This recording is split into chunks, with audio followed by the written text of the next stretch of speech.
भारत और पाकिस्तान के रिश्तों में तनाव बढ़ने के बाद पहलगाम हमले ने सुरक्षा की स्थिति को और जटिल बना दिया है। इस हमले के बाद भारत ने साफ कर दिया है कि आतंकियों को खत्म किया जाएगा और उन्हें सबक सिखाया जाएगा। केंद्र सरकार ने एक्शन मोड में आते हुए सुरक्षा तैयारियों पर गंभीरता से ध्यान देना शुरू कर दिया है। इस समय प्रधानमंत्री नरेंद्र मोदी खुद सुरक्षा तैयारियों की एक-एक डिटेल्स पर निगरानी रख रहे हैं। अब खबर है कि बुधवार को सरकार सुरक्षा को लेकर बड़े फैसले लेने जा रही है।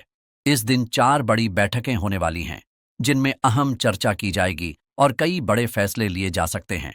सबसे पहले सुबह 11 बजे कैबिनेट सुरक्षा कमेटी (सीसीएस) की बैठक होगी, जो प्रधानमंत्री नरेंद्र मोदी की अध्यक्षता में आयोजित की जाएगी।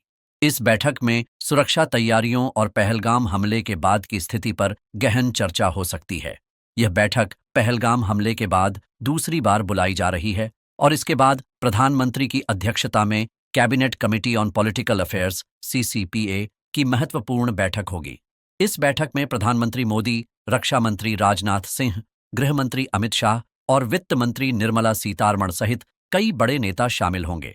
दूसरी ओर इस दिन कैबिनेट की आर्थिक मामलों की कमेटी (सीसीईए) की भी बैठक होगी, जिसमें सुरक्षा, कूटनीतिक और राजनीतिक दृष्टिकोण पर मंथन किया जाएगा। साथ ही यह भी चर्चा की जाएगी कि सिंधु जल संधि पर भारत को आगे क्या कदम उठाना चाहिए।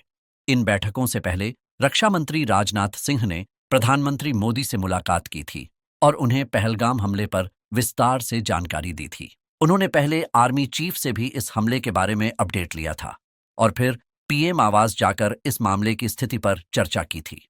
हालांकि बैठक से जुड़ी जानकारी को गोपनीय रखा गया है। 4 अप्रैल को जम्मू कश्मीर के पहलगाम में हुए इस आतंकी हमले में 26 पर्यटक मारे गए थे और 17 लोग घायल हो गए थे।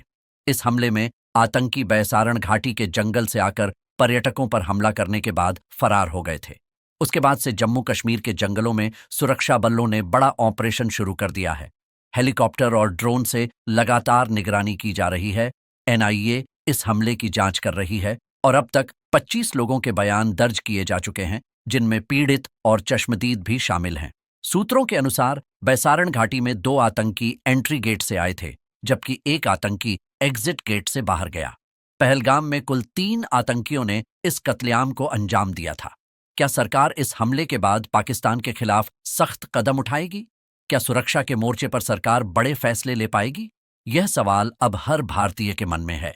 आखिरकार क्या यह पाकिस्तान को कड़ा संदेश भेजने का समय है या सरकार को अपनी रणनीति पर ध्यान देना होगा? यह सब आपके सामने होगा जब ये बैठकें खत्म होंगी और सरकार के अगले कदम सामने आएंगे। कमेंट सेक्शन में हमें बताएं कि आपको क्या लगता है। क्या सरकार को आतंकवादियों के खिलाफ और कड़ी कार्रवाई करनी चाहिए?